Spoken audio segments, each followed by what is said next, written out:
Hello, welcome back in the second episode or class of Keeping Quiet by Pablo Neruda.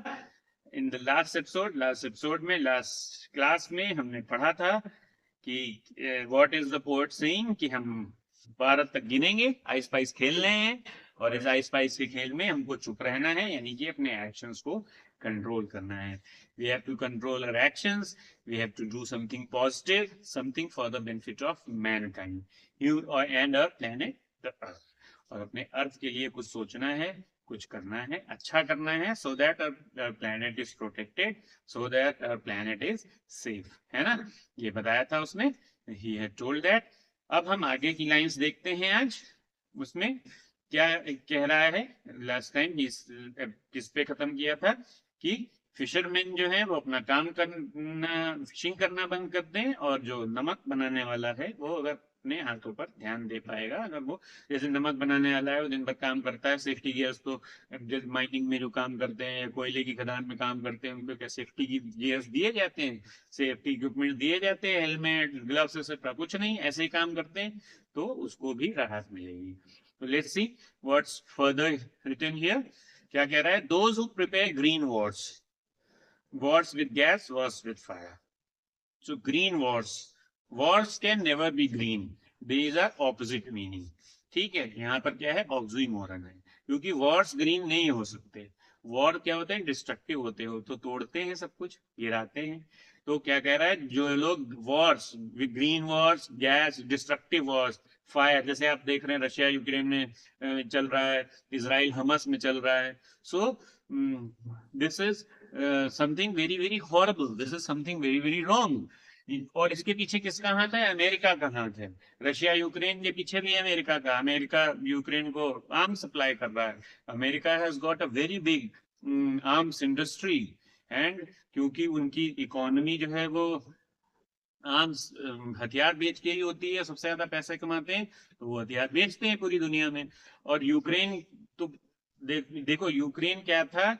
एक Russia Ukraine एक ही थे. They were USSR, union of Soviet socialist republic. ये एक बड़ा सा continent था जो सबसे लार्जेस्ट था वर्ल्ड में. ठीक है, फिर ये बाइफरकेट हो गया वर्ल्ड वॉर के बाद छोटे छोटे देशों में, जिसमें रशिया और यूक्रेन सबसे बड़े रह गए, बाकी छोटे देश हैं इससे. ठीक है, अब रशिया चाहता है, Russia wants that Ukraine should be his part, वो अब उसका पार्ट बन जाए. तो वो क्या कर रहा है कि वो लड़ाई लड़ रहा है यूक्रेन से, उसको हथियाने के लिए. और यूक्रेन की मदद कौन कर रहा है? अमेरिका कर रहा है. क्यों? क्योंकि अमेरिका वहां कब्जा नहीं करना चाहता, अमेरिका अपने हथियार बेच रहा है. तो ये जो लोग हथियार, जैसे इसराइल और हमास में लड़ाई हो रही है, कितने लोग मारे जा चुके हैं? Some 10,000 people have been killed in this war. In Ukraine, 37,000 people have been killed and displaced. Blacks have been displaced, यानी कि उनको छोड़ना पड़ा है. तो in such a scenario, ऐसी कंडीशन में किसका फायदा हो रहा है? किसी का फायदा हो रहा है? नहीं हो रहा है.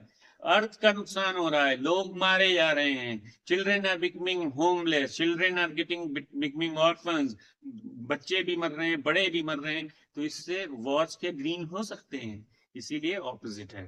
तो ये जो विक्ट्री विद नो सर्वाइवर्स, जिसमें ऐसा अगर रशिया जीत भी जाएगा, अगर इसराइल जीत भी जाएगा, तो लाखों लोगों की के को इसका प्राइस चुकाना पड़ेगा. पीपल विल हैव टू पे अ हैवी प्राइस. तो ऐसे वॉर्स से क्या कभी कोई फायदा है? हम अपनी ईगो को, अगर हम घर में लड़ाई लड़ रहे हैं आपस में, भाई बहन में, चाचा में, मामा में, ताऊ में, सब में लड़ाई, बहन भाई में लड़ाई लड़ रहे हैं, तो क्या वो फैमिली रह जाएगी? Will it remain a family? That will never remain a family. तो यही हमको सोचना है कि क्या हम उसको फैमिली रख पा रहे हैं? हम ऐसा काम कर रहे हैं जो फैमिली ही नहीं रह जा रही है. तो what is the benefit of those Wars? उन वॉर्स का क्या करेंगे? क्या ही होगा ऐसी विक्ट्री के? जब सर्वाइवर्स ही नहीं होंगे, हमारी फैमिली ही टूट जाएगी. अगर हम छोटे महीने में देखें और उसको लार्ज स्केल पे देखें कि रशिया ने यूक्रेन पे कब्जा कर दिया, यूक्रेन में सारे लोग मारे गए, what is the benefit? Israel Hamas को कर देगा, 10,000 लोग मर गए, क्या बेनिफिट हुआ? अरे कीप योर ईगो, अब एक टेरिटरी कम ले लो, फैमिली में सोल्यूशन कर लो, कोई पार्ट कोई छोड़ दे, कोई चीज किसी को दे दो, ऐसे थोड़ी होती है। समझ में आया? Would put on clean clothes and walk about there with their brothers in the shed doing nothing. तो ये लोग क्लीन क्लोथ्स, फिर से एलिट्रेशन, फिर बताया था एलिट्रेशन कब होता है, जब कंटिन्यूअस वर्ड्स एक ही लेटर से शुरू होते हैं, सी से दोनों शुरू हो रहे हैं, तो क्लीन क्लोथ्स इज एलिट्रेशन। तो कहते हैं अगर ये लोग साफ सुथरे कपड़े पहनकर, मतलब शांति से, शांति पीसफुल टॉक करें, क्लीन क्लोथ्स का मतलब है शांति से बैठकर भी तो कुछ सोल्यूशन निकाला जा सकता है, हमेशा वॉर ही सोल्यूशन है।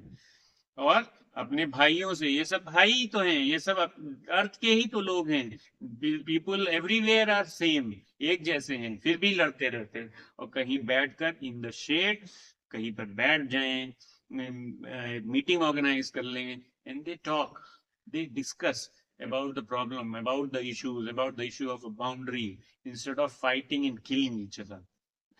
ठीक है, तो क्या होगा, world would be a better place. समझ में आया? कह रहा है what I want should not be confuse with total inactivity. तो कह रहा है मेरा मतलब ये नहीं कि हम कुछ काम ही करना बंद कर दें, चुप बैठे रहे बस तुम्हें, नो, ऐसा भी नहीं है। Life is what it is about, life जैसी है वैसी है, लाइफ चलती ही रहेगी, रोज की चीजें, एवरीडे थिंग्स, आपको पैसे कमाने ही है, आपको जॉब ढूंढना ही है, आपको मेहनत करनी ही है, आपको पढ़ना लिखना ही है, ठीक है। तो ये सारी चीजें लाइफ में चलती ही रहेंगी, लेकिन लाइफ को और प्लेनेट को और अपनी सोसाइटी को, अपने लोगों को आपस में एक खूबसूरत से बॉन्ड में अगर हम बांधे रहें, if we tie them in a beautiful knot, if we care about our things and resources, then it would be a good place to live. देख रहे हैं आप मौसम कितने ज्यादा इफेक्ट हो रहे हैं आजकल, कभी तो गर्मी है, बहुत गर्मी है, पानी नहीं बरस रहा, सूखा पड़ रहा है, तो कहीं इतना बरस रहा है कि जैसे पहाड़ों पर बरसे ही जा रहा है, बरसे ही जा रहा है। These things we have to take care of, ठीक है। If we were not so single minded, we were में फिर से alliteration, let us all repeat it, okay। अगर हम सिंगल माइंडेड ना होते, सेल्फिश ना होते about keeping our lifes moving, कि सिर्फ हम अपने बारे में सोचे यार हम पैसे कमा लें, हम ग्रो कर जाएं, भले दूसरे का नुकसान हो जाए, जैसे वॉर्स में हो रहा है, जैसे घरों में होता है, जैसे किसी ऑफिस में होता है, किसी स्कूल में होता है, जहां तक एक ग्रुप ग्रो करना चाहता है, सारा इनिशिएटिव लेना चाहता है, वो चाहता है दूसरे खराब साबित हो, मैं मुझे मेरी ही तारीफ हो, I only become the best, I am only is always praise. So in such a scenario, what happens is that the atmosphere gets vicious. Atmosphere बहुत खराब हो जाता है, और फिर वहां पर clashes होती हैं, उसके जो repercussions यानी कि consequences यानी कि results are extremely bad. ठीक है, तो क्या हम ये अपना सेल्फिशनेस छोड़कर थोड़ी देर शांति से सोच सकते हैं कि दूसरों के लिए भी लाइफ है, दूसरे भी हक रखते हैं चीजों को सुनने का, देखने का, क्वालिटी लाइफ जीने का, या सिर्फ हम? Perhaps a huge silence might interrupt the sadness. और अगर हम ऐसा नहीं करेंगे तो क्या होने वाला है, वो कह रहा है, अगर हम ऐसा नहीं करेंगे तो क्या होने वाला है, होने वाला ये है कि ऐसा ना हो परमानेंट सैडनेस हो जाए, means people may die, people might have to pay a heavy price, like in the wars going on between Russia and Ukraine, Israel and Hamas, India Pakistan के वॉर्स में हुआ, चाइना ने इंडियन टेरिटरी पे कब्जा कर लिया, कितने सोल्जर्स मारे गए, टेररिज्म से कितने सोल्जर्स मारे जाते हैं, कितने निर्दोष लोगों की जान चली जाती है, क्या इससे कोई फायदा होता है? Does it benefit it anyway? No. क्या, लेकिन क्या होता है कि जो सरकारें हैं वो अपने बेनिफिट के लिए वो दूसरे रिलीजन के लोगों से हेट करती हैं, इसलिए वो ऐसे काम करती हैं दैट पीपल टेक रिवेंज। सो इन सब चीजों को कंस्ट्रक्टिव वे में अगर किया जाए, क्योंकि कुछ लोगों की पॉलिटिक्स ही डिपेंड है हेटरेट पर, they want, they have hatred towards people of another religion. Why? All the religions are equal, and every religious person has a different way of living. वो कभी एक दूसरे में इंटरफियर नहीं करना चाहिए, ना करते हैं, लेकिन कुछ लोग अपने बेनिफिट के लिए दूसरों को परेशान करते हैं और सबका नुकसान। तो कह रहा है यूज साइलेंस हमारी लाइफ में हो जाए, वी विल लूज। होता है जब लड़ाई होती है, वायलेंस होता है, अपनी क्लैशेस होती हैं, so what happens? Many people die. Women are raped, women are killed, children are killed, men are killed, पूरी families destroy हो जाती हैं। फायदा? दिल्ली में दंगे हुए, बहुत सारे लोग मारे गए, निर्दोष लोग मारे गए, वो घर में थे, मार दिए गए। इससे फायदा कहाँ का निकला था, पुणे का निकला था, कहाँ का निकला था, I read about that. Police आई और कुछ बेचारे जो लेबरर्स थे वो उससे जा रहे थे, टू सीटर से जा रहे थे टेम्पो से, और उसको निकाल कर उनको एनकाउंटर कर दिया, मार दिया और दिखा दिया टेररिस्ट है। और वो प्रूव हो गया, क्यों? Because the video was recorded कि पुलिस ने ऐसा किया। इससे क्या फायदा? Just because they want to take press, just because they want promotion, they are killing others. तो कह रहा है ये इससे हमारी लाइफ में साइलेंस हो जाएगा। इस तरीके से एक दिन हमको भी पे करना पड़ेगा। एवरीबडी हैज टू पे on this earth if never understanding ourselves end of threatening ourselves with death. तो अगर ऐसा नहीं करेंगे, हम समझेंगे नहीं एक दूसरे को, हम सिचुएशंस नहीं समझेंगे, हम वैल्यू नहीं समझेंगे एक दूसरे की लाइफ की, अपने प्लेनेट की वैल्यू नहीं समझेंगे। डिस्ट्रक्शन हो रहा है नेचर का, तो हो रहा है। हाईवेज बनाने के नाम पर, सिक्योरिटी के नाम पर, गवर्नमेंट ने कहा देश की सिक्योरिटी है तो हाईवेज बनाए जा रहे हैं पहाड़ों पर। अरे पहाड़ बहुत सेंसिटिव होते हैं, जब आप काटेंगे, पेड़ काटेंगे, तो पहाड़ तो पेड़ों से बंधे हुए हैं। तो बहुत सिंपल सा एक साइंटिफिक रीजन है that the roots are holding the soil of the mountains, so when the trees are cut, it's gone। तो पढ़ाई होगा आपने। तो ये सब चीजें सोचनी होंगी, we will have to think about them।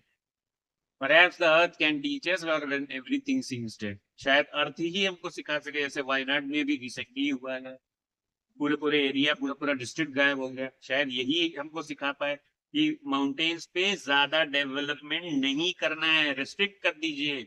Mountains eco से घूमने कहाँ जाएंगे जब माउंटेन्स ही नहीं रह जाएंगे, सब लैंडस्लाइड्स में बह जाएंगे। पहाड़, when all the mountains will be washed away in the landslides, where would you go for a tour?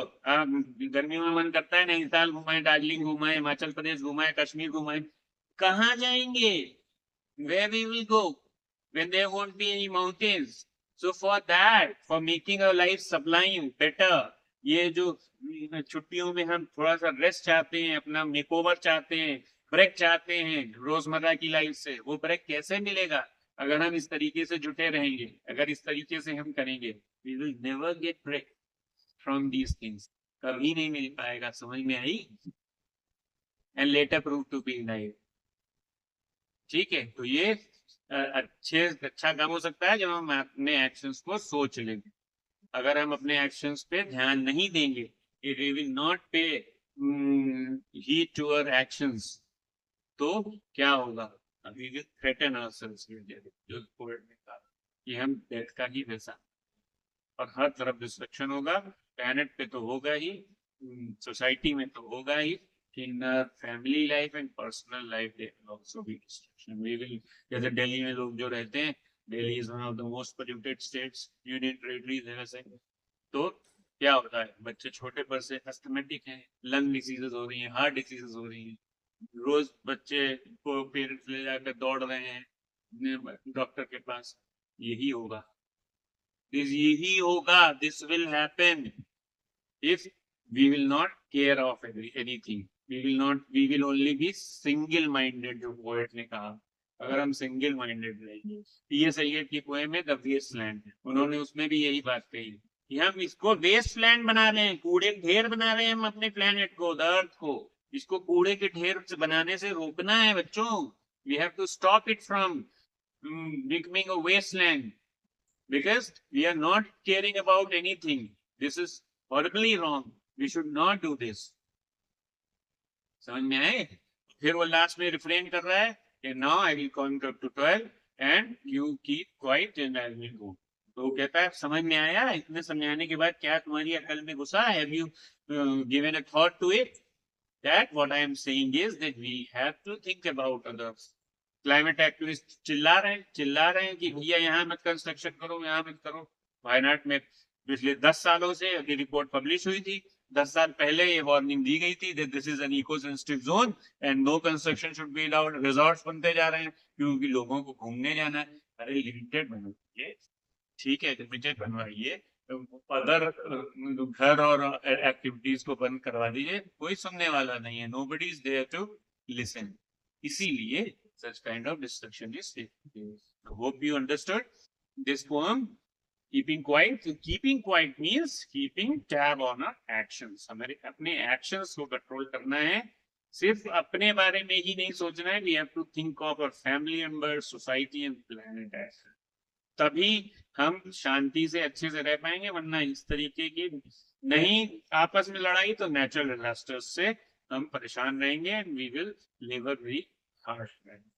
Hope you understood this beautiful philosophical poem by Pablo Neruda, the Nobel Prize winner of literature. It was a beautiful poem describing about giving a very important lesson of keeping quiet. That is being peaceful, live and let others live and make protect our planet with some good actions. Plastic को बंद करने, pollution को कम करने की कोशिश करें, पानी है जो available resources है उनको judiciously use करें. इससे ठीक है. You enjoyed? Like subscribe and share तो बनता ही है अगर आपको समझ आई है और आपको लगा है कि एक्सप्लेनेशन वाज गुड. और आगे एपिसोड्स में और भी लिटरेचर के सेक्शन आएंगे, तो पढ़िए, एंजॉय करते रहिए. Bye bye.